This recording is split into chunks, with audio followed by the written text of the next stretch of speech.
Sorry, I copied you into that email. I didn't read it. Okay. Anyone on the Zoom yet? It was more just for the effect. Okay.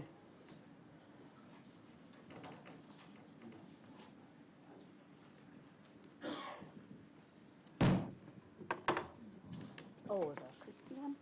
Yeah. Now I know what you're talking about. It's looking ridiculous. I don't know what I have to say. Yeah.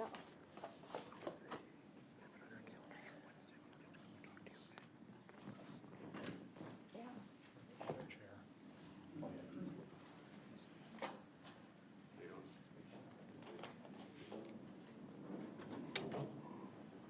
Thanks.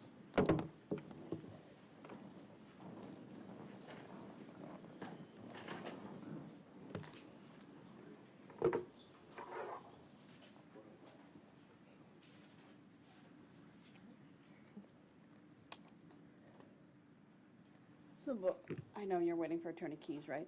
Yes. I just want to know if I don't have anyone on the Zoom. No, as of 12:15, no one had requested Zoom. Okay. So when Ms. Dunn arrives, She's Ms. here. Dunn is here, still nobody. Okay, thank you. Okay. Then I can start the, Live stream. right, it takes a little bit. There's always lots of information I have to type in, so.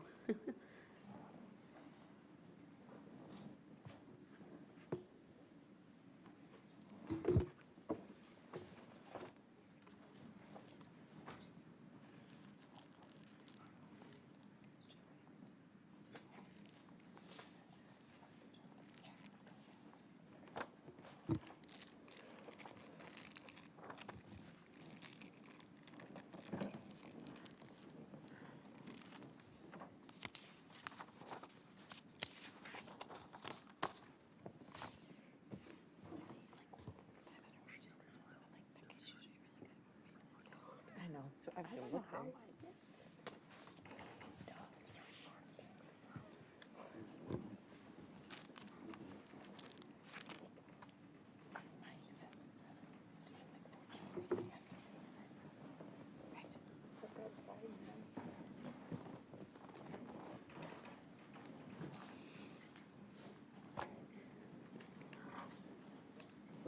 Before I go live and we have Attorney Keys, do you have any idea how many people will want to address the court today? Yes, we have 3 individuals that want to provide an oral statement. 3 others have submitted statements that Jen Dunn is going to read on their behalf. And then there were written statements filed previously. I believe the court has those. Those were e-filed for 3 other individuals. Do you have those written ones, Attorney Perry? I saw them Okay. online, yeah.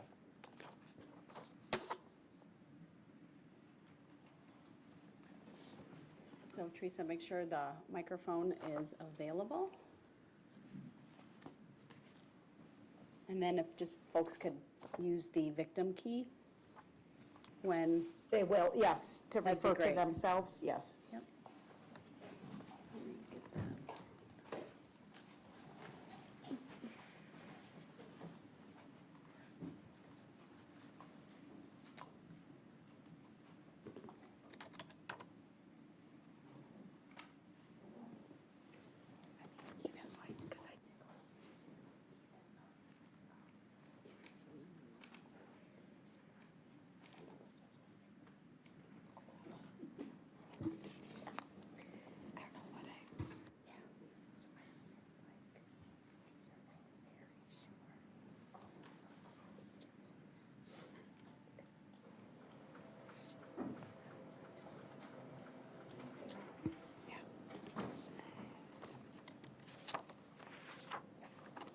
Oh, Chris's trial got adjourned.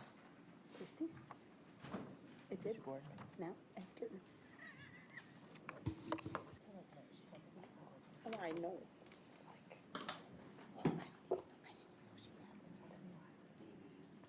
Oh. Okay.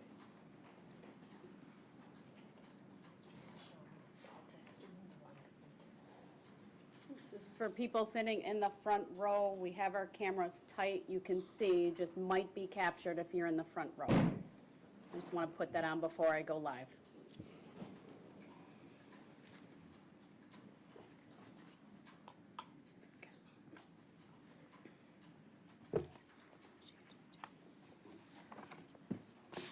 All right, I'm starting the live stream then.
We're not on yet. I have to check the settings. I should grab that. I just have.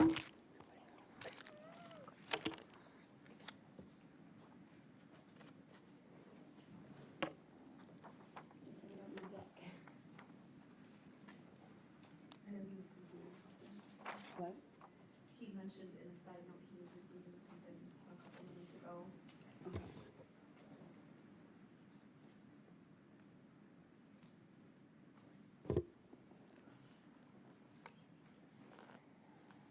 I did my copy and paste, I thought accordingly, so we'll see.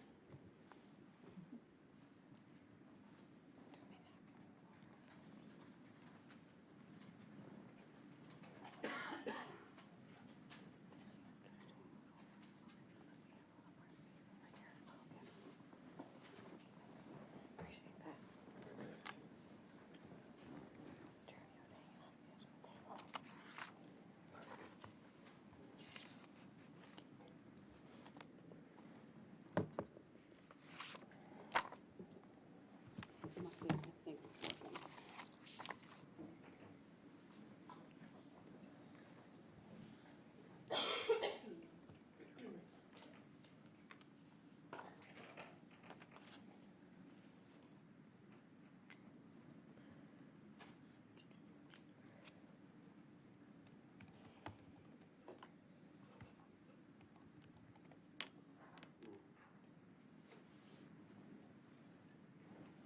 All right, I'm going to restart the whole Zoom app and see if that helps. It's not working.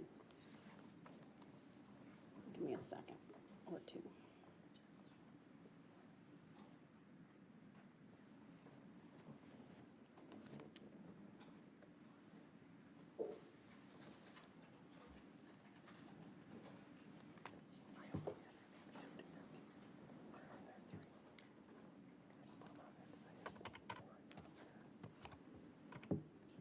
Two, 1, 3, right?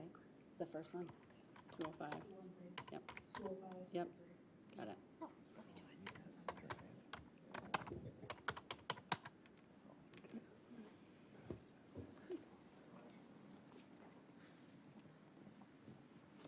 So I have it here.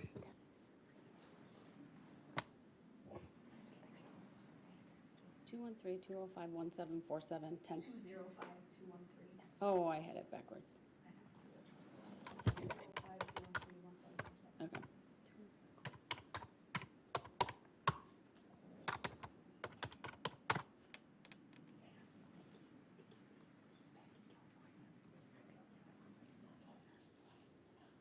That's always a good sound.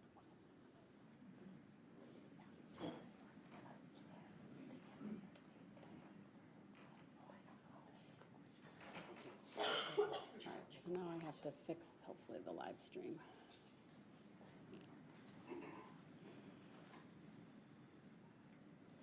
If that doesn't work, then I'm going to need Zach.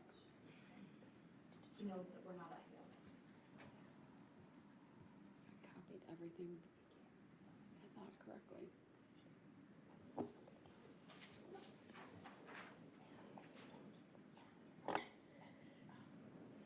Well, I thought going out and back in, I'd get the box again where I could copy everything, but it's going right to the live stream and I don't think it's working.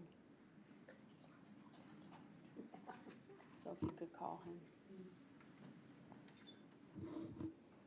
Sorry, everyone, a few technical issues. My live stream is not currently working. Zach was just in the hallway, but She's gonna get a hold of him.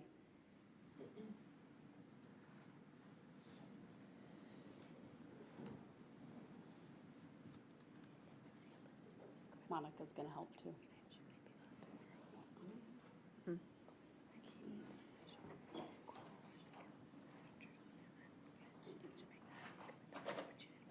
At least I got the.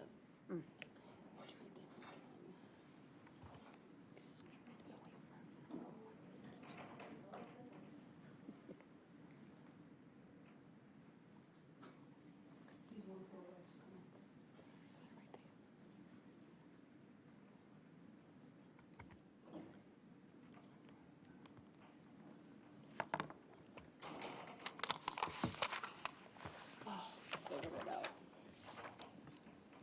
I think, oh no. There was an extra space. I think I just figured it out. Oh. Okay. We'll try this for the third time. I think that was it. there he is. I think I got it. I had found an extra space. Thank you.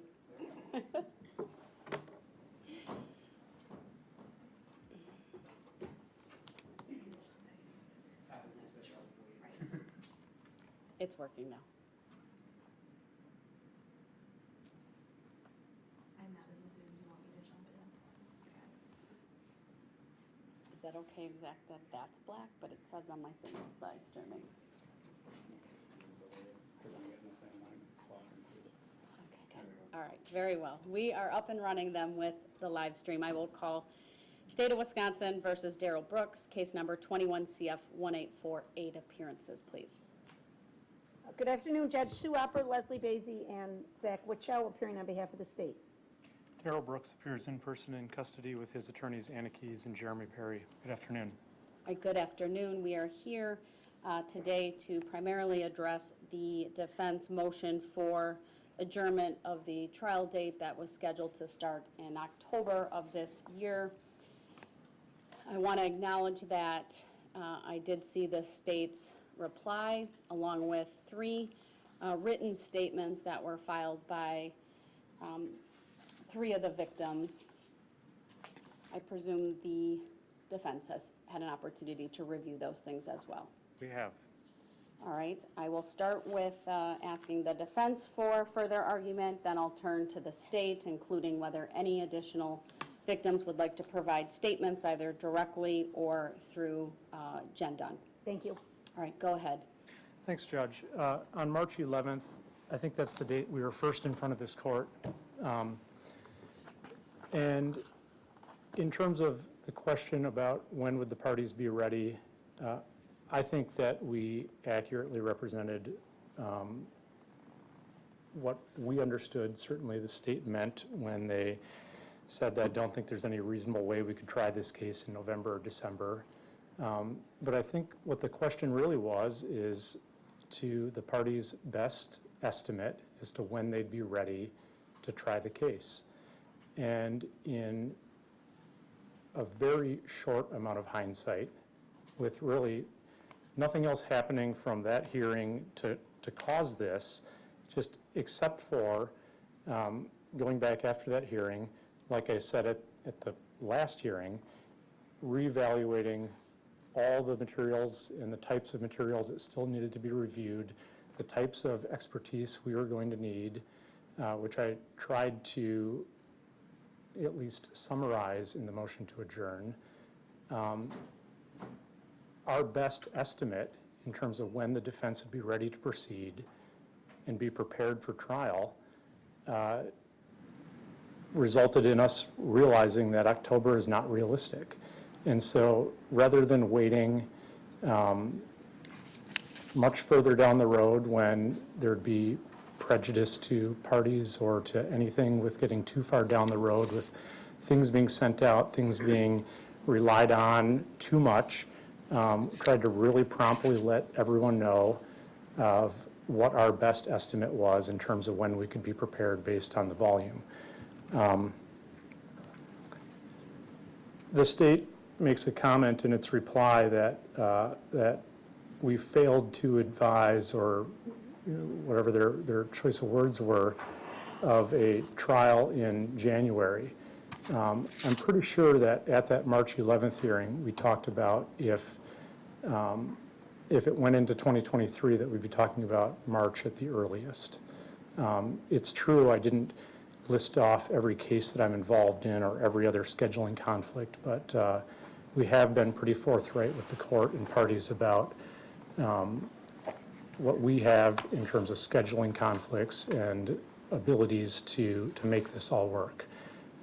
Also learning at that March 11th hearing how long court parties were anticipating that this trial might last. At that March 11th hearing, and to be candid, we agreed at that hearing that October, and we put it in our calendars as October. But we also weren't able to answer the court when we were asked how long to present a defense case. And the reason we weren't able to answer that is very similar to the reason why we realized we need a date past October. And that's because we weren't able to answer it because of where we were in our review of the case, the types of issues, fleshing out the defense, and the work that remained to be done. And so really this is pretty early, I think, in terms of, at least early in the sense of how cases get scheduled, to be having this battle about the first date that got set and a very prompt request for an adjournment. I don't think that what we're asking is out of line in the sense of kind of the length of time a first-degree intentional homicide case might take. I also don't think that I'm out of line to suggest that this isn't the typical case involving a charge of first-degree intentional homicide in terms of the volume of materials and the number of charges, the number of witnesses that have been talked about or anticipated by the state. So I have some questions. If this court were to grant an adjournment, how much of a delay is the defense requesting, and when would the defense then be available to try this case? I think, like we indicated earlier, I think probably mid-March of 2023 at the earliest.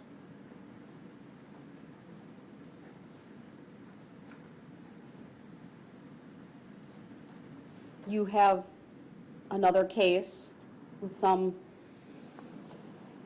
sounds like a lengthy case, a bit of involvement, and that is currently scheduled for how long? And it's also scheduled for trial, is that right? It is. It's set to begin January 9th, I think, and last for 5 weeks.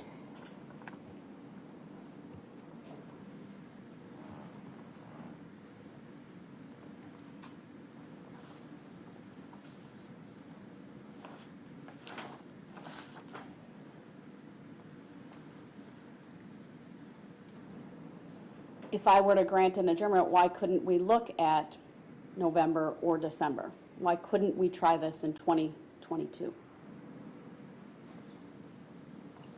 Well, I think December would start to make it impossible personally for my January obligations, honestly, if we're talking about this being set for a month. And November, adding 1 month from what it currently is, I don't think would accomplish what we need to accomplish in terms of the reason for the adjournment of going from 6 months from today's date to 7 months.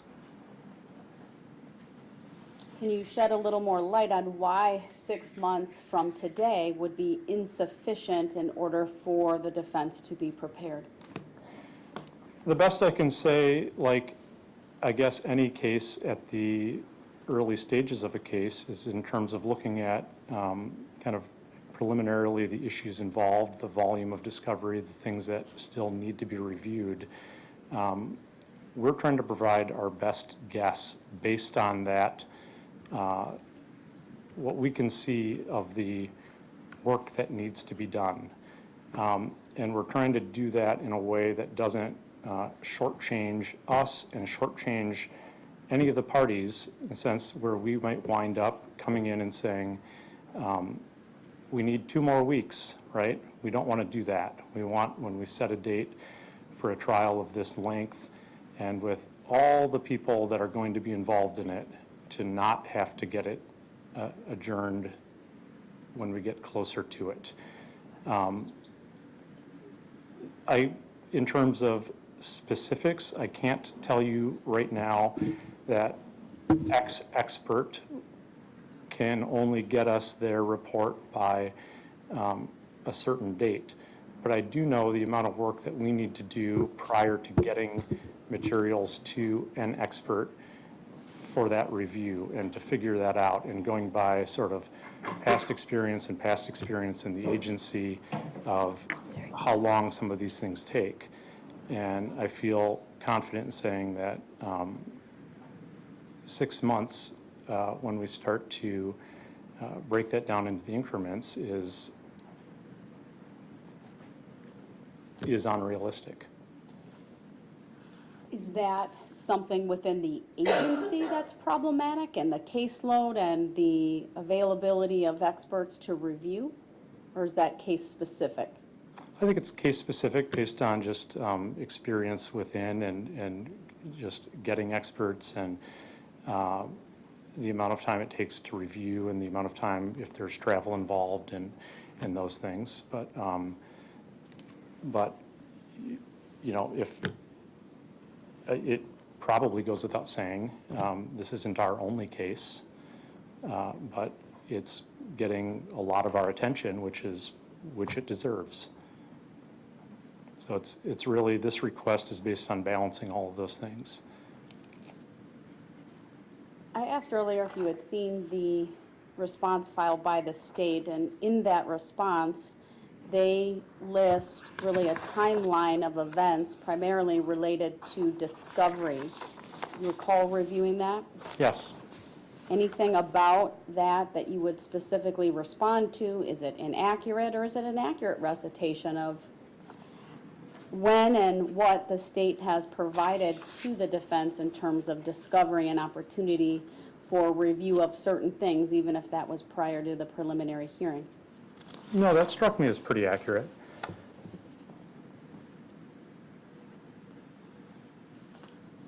We are not suggesting that the state has delayed turning materials over to us, and we were afforded an opportunity to see selected videos prior to the preliminary hearing. That's true. Anything else you think I should consider? The other thing that I would add, and we're going to hear, I think, from, it sounds like, some named victims in the case in terms of their position. But the defense has been, I think, proceeding diligently in this case. It has with its filing of the motion under 971-22 in terms of meeting the deadlines so far and getting back to the court and working earnestly to move this case along while not sacrificing thoroughness in it. The state references Article 1, Section 9M of the Constitution, And, I would suggest that, the subsections that they've quoted from of proceedings free from unreasonable delay, timely disposition of the case free from unreasonable delay, I think that what we're asking is reasonable in this case. And it's reasonable considering sub 6 of that section, which is Article 1, Section 9M may not be interpreted to supersede a defendant's federal constitutional rights. And what we are doing is trying at this early stage to avoid an issue where we're at trial and we aren't prepared to offer Mr. Brooks his thorough defense that he's entitled to. And that's it. That's the reason for this. I wish on March 11th, when asked that, I guess heading into that, I didn't realize we were going to be setting a trial date at the first hearing before this court, and that's fine. And so I tried on, just 2 weeks later, when we realized it, to, at the start of that hearing, to alert everyone of that. But it's really, it's no different than at that March 11th hearing of, if it said, what, look, like we did point out, we're still reviewing discovery. A lot is to be determined in terms of figuring things out, in terms of what the defense and how long it will take to present the defense case. And October of 2022 isn't realistic to accomplish all of those things. Would I be wrong if I presume that there's been an initial review of all discovery made by your team? Well, we've certainly reviewed what has been provided to us, but in terms of a close review, I guess it depends on what's meant and what's understood by an initial review. Yeah, there aren't piles of materials that we don't know what that is, but in terms of carefully reviewing it, we're still working through it. I know you reference, effective assistance of counsel. I'm certainly very mindful of that, and there's not a person in this room who does not want there to be effective assistance. Obviously, within your own agency, individuals have to be certified to handle these cases. That's at least my understanding. Obviously, two of the very senior people in your office. But when we think about sort of the flip side of the coin of effective assistance of counsel, when courts like myself address those issues, right, it's the flip side of that coin. It's ineffective assistance of counsel. And in those types of cases, right, the courts are always looking at whether there's prejudice, and not just hypothetical, speculative prejudice, but actual prejudice. So I thought about that in terms of this case, and what can you point me to or set forth for me that would say if we don't get this adjournment, we will be prejudiced in this way, whether it's the unavailability of a certain witness or foreclosing a line of defense or something along those lines. Do you have anything like that? I can't at this stage, but I'd suggest that's not the right approach at this point. That kind of post-conviction analysis, which is what would have changed when we're talking at the front end of the case of the need to investigate.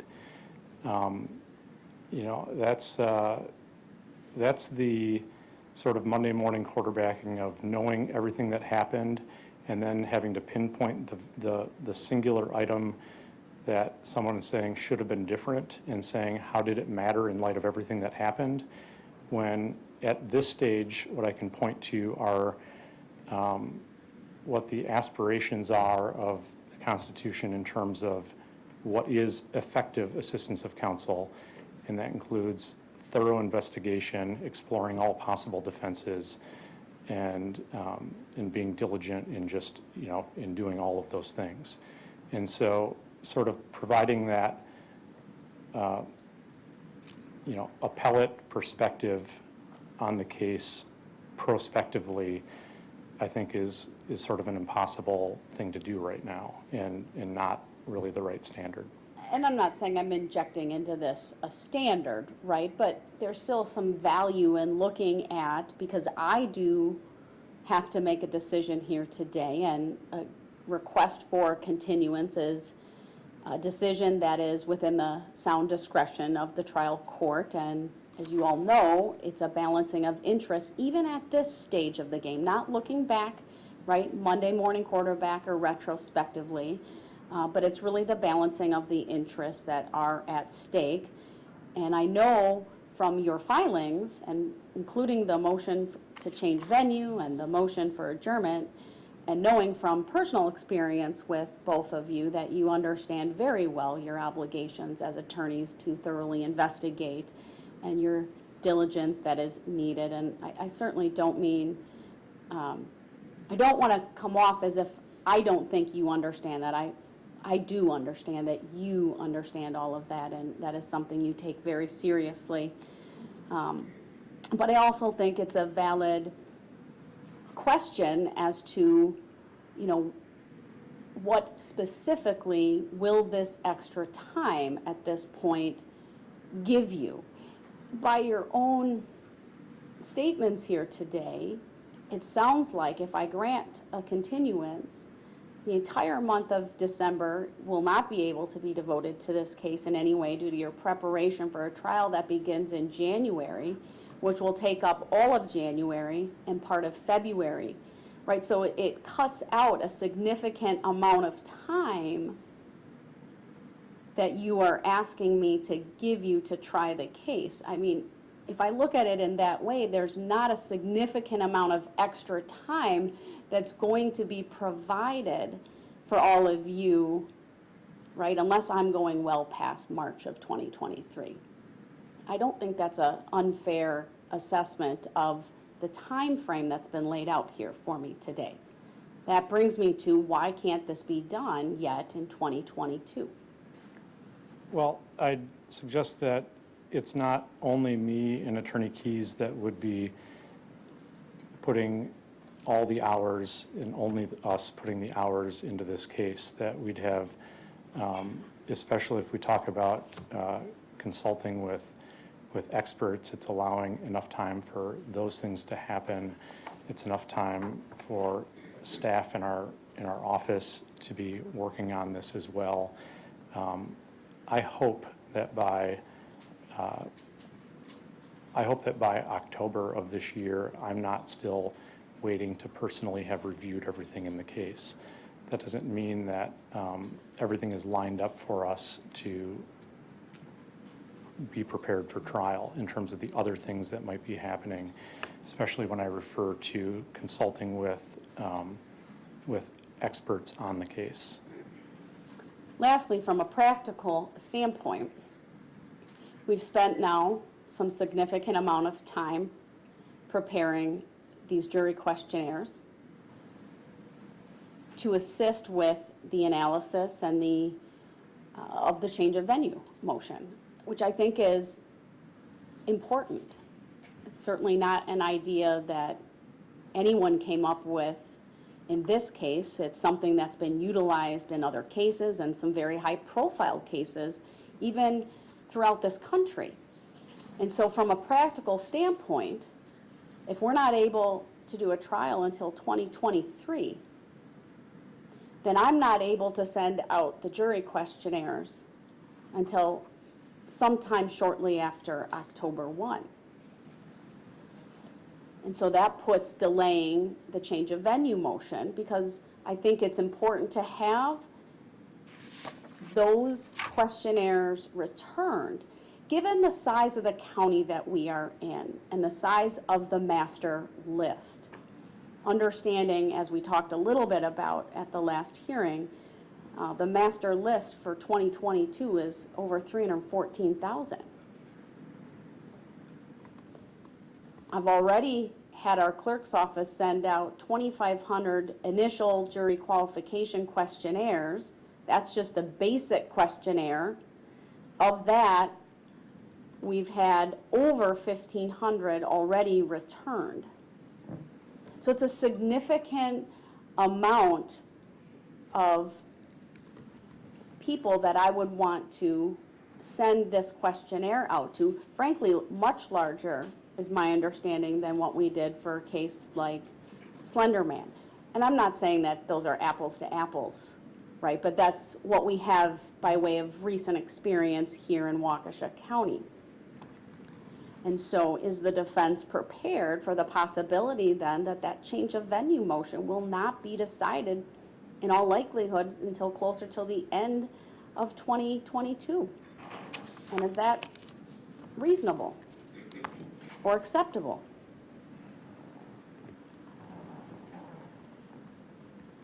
Yeah, I think that if the court looks at this idea of the questionnaires to help decide the change of venue motion as being essential or very, very helpful in deciding it, then that's something that that we'd be okay with. All right, I appreciate you answering all of my questions. Let me turn to the state. Thank you, Judge. And I'd like to observe at the outset, I think it's something the court's already commented on. You have a tough decision here. I understand. You need to balance many concerns and many issues.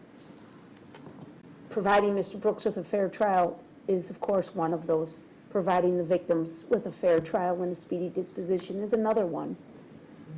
So we understand that this is not a slam dunk motion either way. It's going to require a lot of thought by the court. The added challenge is this scheduling that we brought to light for Mr. Perry, in that you can't adjourn it 30 days, 60 days. It's either got to be October or March at the soonest. That's a significant gap, and that's a significant gap to have to explain to the victims and their families as to why we would push the trial off for so long. Mr. Perry represents to the court that they've made a reasonable request. This is not out of line.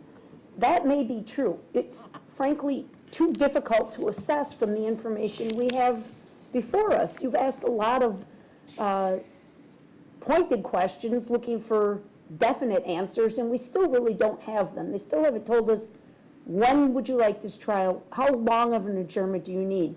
The only response is, well, March would be the soonest. Are they asking for July of 2023 or March of 2023? Because that matters, right? They say things like, well, we need to do an investigation and we need to consult with experts. Has any of that started? We don't know from the record so far. They've outlined some issues that they feel may be relevant to the defense, like the interrogation of Mr. Brooks. Well, they've had those materials since December. A special plea, the possibility of a special plea. If that's going to occur, that should have already occurred, Your Honor. That has to take into account his mental capacity at the time of the incident. So raising a special plea in October isn't going to provide too much helpful information to anybody. It's hard, in my opinion, to gauge the reasonableness of the request from the defense, because I still don't know exactly what they're asking for, and I don't know that you asked him twice, what would this additional time buy you? And all they've said is more time to review the discovery and consult with experts. But if they were to come to this court and say, we've already spoken to, for instance, a DNA expert, and they've reviewed the crime lab, what is available so far, and they know what was done so far, and they're estimating 3 to 4 months for them to complete their review, we'd have something solid, something concrete that we could explain to the victims as to why this delay is necessary. But as it sits here today, we don't know if they've even consulted with one expert yet. So that's where I think the challenge comes for the court, is you have to do the right thing for a lot of different people, and they're compelling but competing interests, right? Not unusual for a judge. I get it. But we're not trying to be difficult here either, Judge. I still would indicate to this court that we believe we can have our case in chief done within 5 to 7 business days. I think an estimate of a month for a trial is too long. I really do. I think this trial would be 2 to 3 weeks, easily done within 3 weeks. So can we look at October 31st as a start date, giving them an additional 30 days? That's a possibility. I would ask the court to consider that. Because otherwise, to have to tell these victims, we're not going to do anything on this case for another year, is really hard to swallow, right? They're not going to have any answers on what's going to happen for another year. So I know you've read the written statements. I'm going to ask those who want to make statements to come forward at this time with your permission. Before you do that. Yes. I just have some follow-up. Just on the trial scheduling, I know you're very confident about putting your case in chief in. Yes. So when I say a month, I factor into that the fact that this court has to do preliminary instructions, which will be quite lengthy, and then at the end of the trial, significant instructions. These aren't instructions that are going to take an hour, right? They could very well take a day, 2, I don't know. I haven't certainly had to instruct a jury on over 80 counts. And so I know that that adds to it as well. And then I'm also factoring into that my best estimate, I guess, at this point of deliberations, understanding that a jury has to go through each verdict one by one. And so I don't think it's at all unreasonable to think that in total this is going to take about a month's time.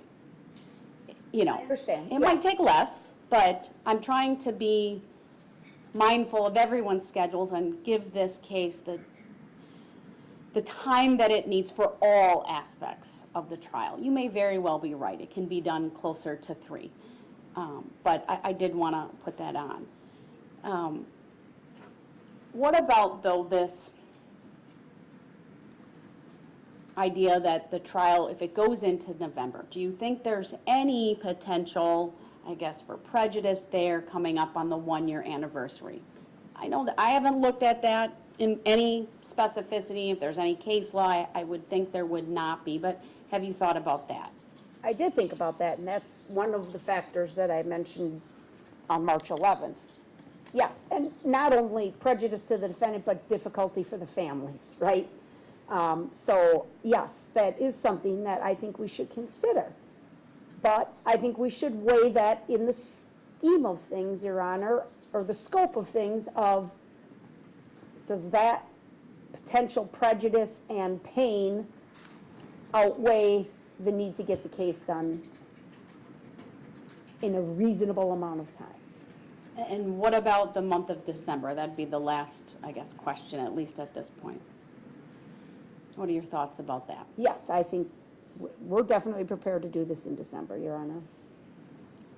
Right, I think the analysis is pretty much the same as far as there's still potential for prejudice and challenges for the victims if we're talking about November and December, but I think the value in getting the case completed by the end of the year outweighs those concerns.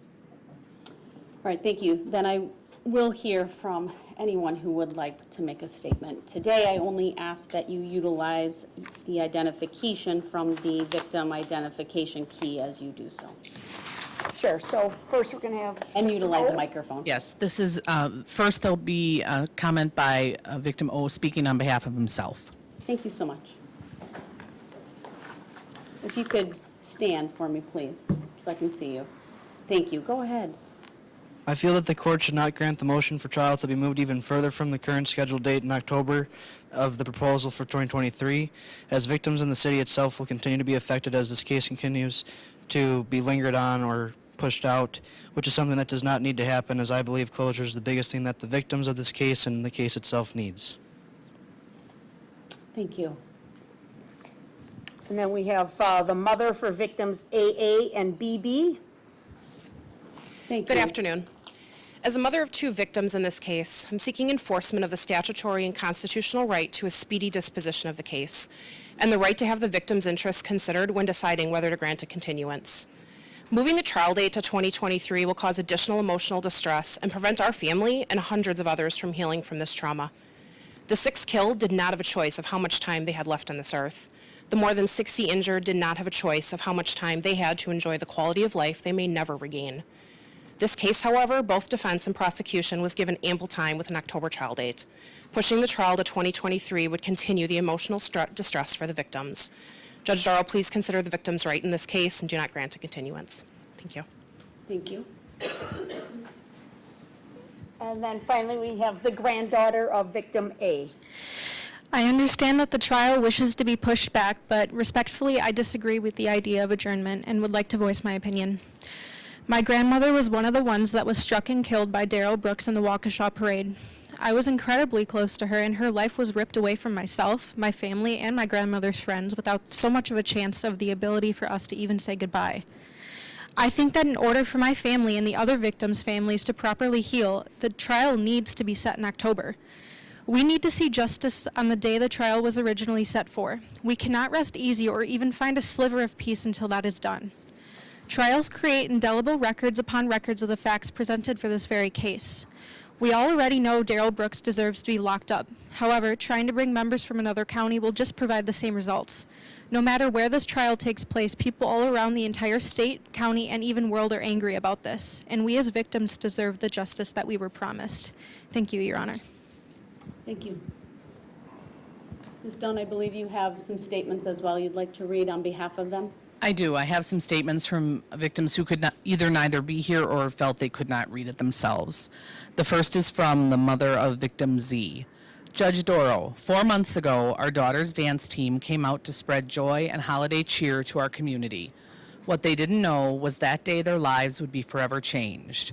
Walking along the parade route, these children, adults, grandparents had one goal: to make other people smile.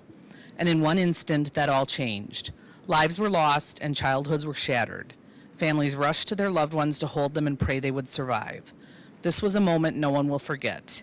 In the days, weeks, and months following this horrific event, the victims and their families have endured numerous funerals, surgeries, and continued recovery from the ongoing emotional and physical pain. The defense is asking for a continuance for this trial. By doing so, these victims will have to keep reliving this nightmare. We respectfully ask for your compassion by not delaying the prospect of the closure any longer than necessary. Although nothing will mend the emotional wounds these victims have endured, moving the trial to 2023 will only prolong the healing process. My daughter and her teammates need to move on. They need to heal. They will not be able to heal until this is behind them. Please consider the victims and their families when making your decision today. Although we cannot go back in time, we can move forward, and that's what everyone needs to do. Respectfully, the parent of victim Z. Thank you.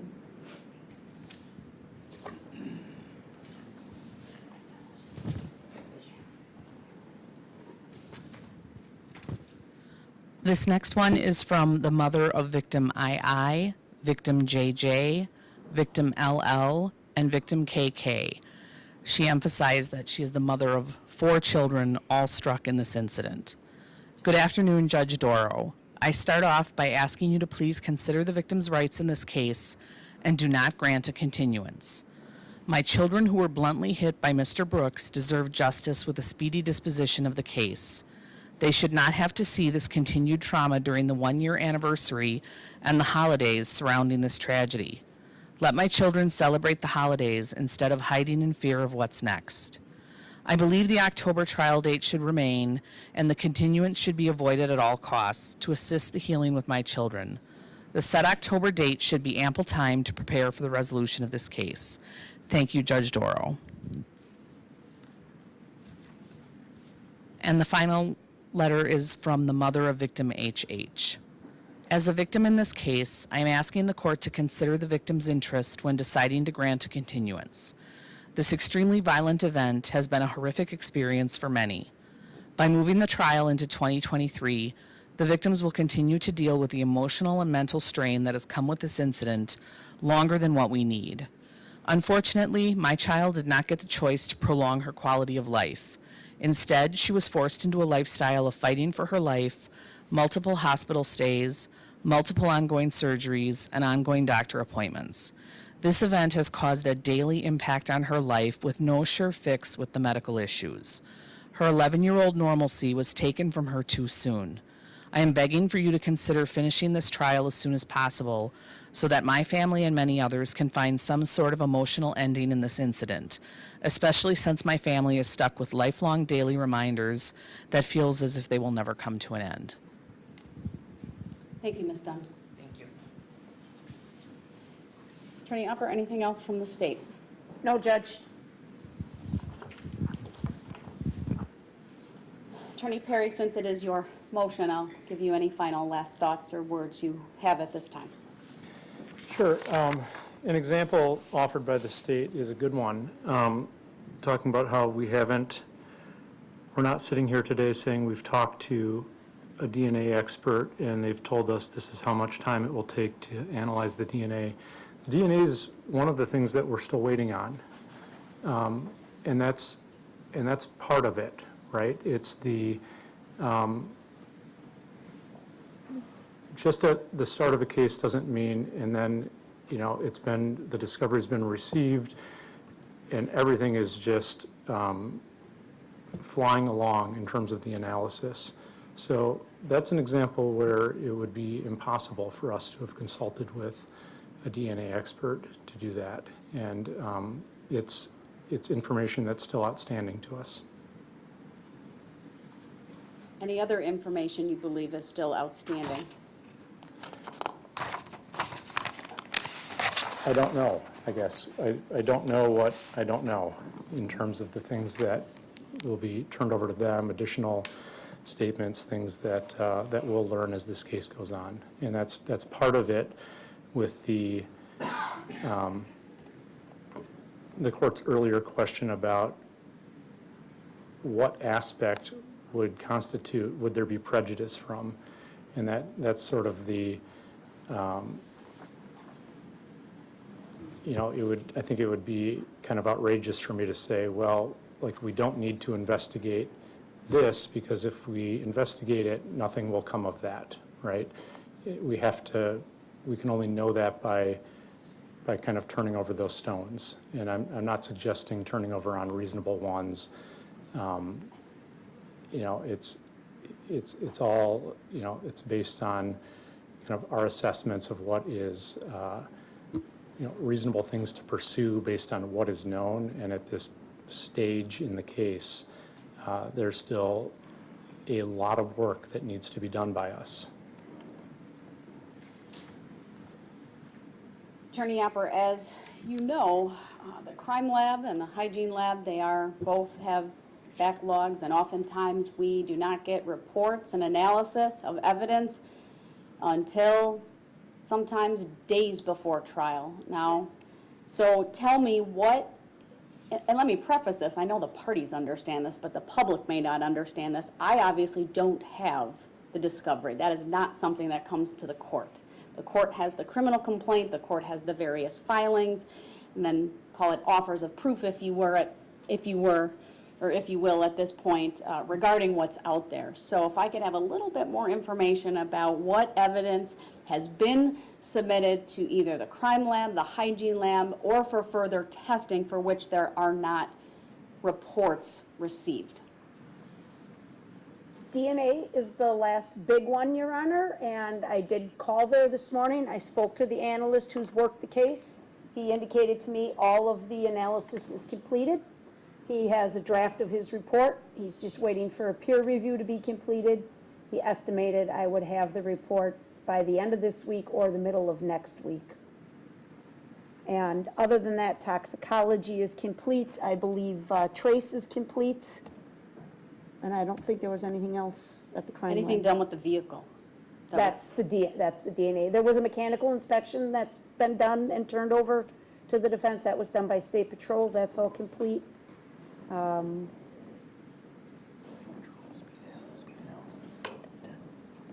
Yeah. How many items were swabbed and tested, if you can tell me, for DNA? A lot, hundreds. but they So- weren't all analyzed. In fairness, I mean, not, Right. sometimes So, we I have mean, one or two items that are sent to the crime lab for testing, and if there's hundreds, that can be fairly lengthy and will take some time to review and analyze. Sure. So I guess I would make this observation. The examination of the vehicle itself was extremely lengthy. They spent days, if not weeks, going over the vehicle meticulously for any trace evidence, any biological specimens that could be recovered from the vehicle. So they did collect probably hundreds of samples from the vehicle, but I'm not expecting analysis on all 100 samples necessarily. As you know, Judge, the crime lab will typically select samples that are relevant and, in their opinion, most likely to be useful. And this case is a little bit unique in that we have so many eyewitnesses and video evidence as to what happened that we're not necessarily trying to fill in blanks with science. Certainly it's important. It supplements what we know, but let's just say in a typical hit and run, it may be very important to know,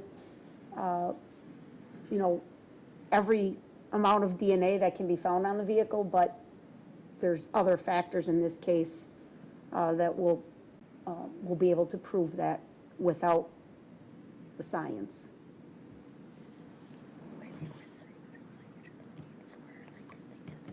Thank you, I appreciate that additional information.